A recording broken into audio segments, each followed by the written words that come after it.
قرآن ہمیں یہ شکشا دے رہا ہے، قرآن ہمیں جوڑ رہا ہے کہ آؤ تم آپس میں ایک دوسرے کے، اے ساری دنیا کے مومنوں، تم آپس میں ایک دوسرے کے بھائی ہو۔ مسلمان وہ ہے جو ایک دوسرے کے لیے اپنی جان داؤں پہ لگا دیتا ہے، مسلمان وہ نہیں ہوتا جو ایک دوسرے کی روزی روٹی بند کر دے، مسلمان وہ نہیں ہوتا جو ایک دوسرے کے کاروبار کو برباد کرنے کے لیے تعویذ گنڈے اور شفلی علم کرتا پھرے اور تعویذ و گنڈے اس کی دکانوں کے سامنے گاڑتا پھرے، اور ایسے پتہ نہیں یہ کٹ ملا بھی پیدا ہو گئے۔ ایک ڈھونڈو تو 1000 ملتے ہیں غالب۔ مولوی صاحب بہت پریشان ہے، کہا کیا ہوا؟ میرے بغل میں ایک دکان ہے، میرے پاس کسٹمر آتے ہی نہیں، اس کی دکان پہ سب چلے جاتے ہیں، تو چاہتے کیا ہو؟ چاہتا یہ ہوں کہ میری دکان چلے، اس کی بند ہو جائے، اس کے کسٹمر ٹوٹ کے میری دکان پہ آ جائے۔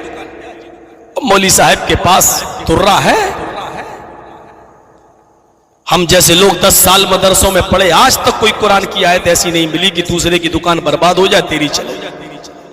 اور جتنے اسٹیج پہ بیٹھے ہیں ان مولویوں سے پوچھو کوئی ایسی دعا ہے؟ کوئی ایسی دعا ہے کہ میری چلے اور تیری بند ہو جائے؟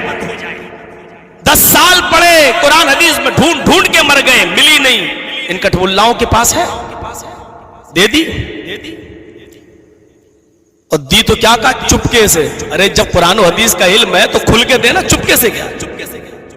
چپکے سے رات میں جب سب سو رہے ہو تب تو جانا اور اس کی دکان کے سامنے گڈھا کھود کے اس تعویذ کو گاڑ دینا۔ کیا ہوگا؟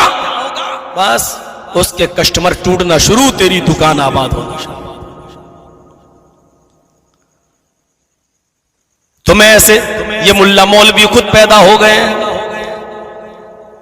یہ وہ مولوی ہیں جو مسجدوں میں امامت کرتے ہیں، یہ وہ مولوی ہیں جو 5 ٹائم کی نماز پڑھاتے ہیں، یہ وہ مولوی ہیں جو جمعے کے خطبے میں قرآن کی آیت پڑھ کے درس دیتے ہیں کہ تم سب آپس میں بھائی بھائی ہو۔ یہی مولوی ایک دوسرے کو برباد کرنے کے لیے سفلی عمل کر رہا ہے، الٹے سیدھے شرکیہ منتر پڑھ کے تعویذ بنا کر دے رہا ہے۔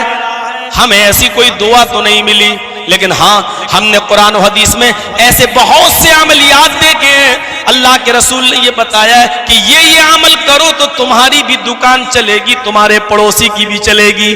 نبی اکرم نے ہمیں یہ نہیں بتایا کہ کسی کو برباد کر کے آباد ہو جاؤ، نبی نے ایسے عمل بتائے کہ تمہاری بھی دکان چلے، اس کی بھی چلے، اور اس پر عمل کر کے صحابہ نے دکھایا۔ ایک صحابی ہیں، کپڑے کی دکان ہے، کپڑا بیچتے ہیں، ان کے پڑوس میں بھی ایک صحابی ہیں، ان کے بھی کپڑے کی دکان ہے، وہ بھی کپڑا بیچ رہے ہیں۔ ایک صحابی ہیں، ان کی دکان میں صبح ایک کسٹمر آیا، کپڑا بک گیا، ایک آیا دوپہر میں کپڑا بک گیا، ایک آیا شام کو عصر کے بعد کپڑا بک گیا۔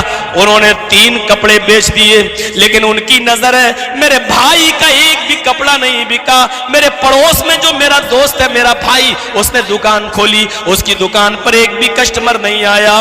میرے پاس اتنی انکم ہو چکی ہے کہ میری بیوی میرے بچے آج کا چولہا جل جائے گا اور کھانا کھا لیں گے، لیکن اب فکر ہو رہی ہے تو میرے بھائی کا چولہا کیسے جلے گا۔ ایک اور کسٹمر آتا ہے اور کہتا بھائی کپڑا دے دو۔ یہ صحابی کہہ رہے ہیں بھائی جس قسم کا کپڑا تمہیں چاہیے وہ ختم ہو گیا ہے، وہ کپڑا میرے بھائی کی دکان پہ موجود ہے، تم اس دکان سے لے لو۔ اس لیے نہیں، ایسا نہیں کہ کپڑا ہے نہیں ہے، لیکن اس لیے ادھر بھیج رہے ہیں تاکہ اس کی بھی بکری ہو جائے اور اس کو بھی کچھ انکم ہو جائے، اس کے گھر میں بھی چولہا جل جائے۔ انہوں نے کپڑا نہیں دیا اور اپنا کسٹمر اس کے پاس ریفر کر دیا۔ میرے پیارے ساتھیوں، ہمیں جناب محمد رسول اللہ یہ تعلیم دے رہے ہیں اور یہ پیغام ہمیں دے کر گئے ہیں، ایک دوسرے کی ہمدردی ہمارے دلوں میں ہونا چاہیے۔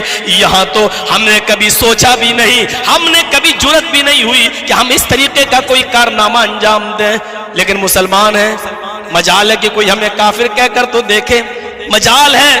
میرے بھائیوں، آج ہم جس دور سے گزر رہے ہیں یہ اتنا ناگفتہ بے دور ہے کہ جس کے بارے میں تذکرہ کرنا بھی صحیح نہیں ہے۔ میرے بھائیوں، اشارہ کرنا بھی غلط ہے۔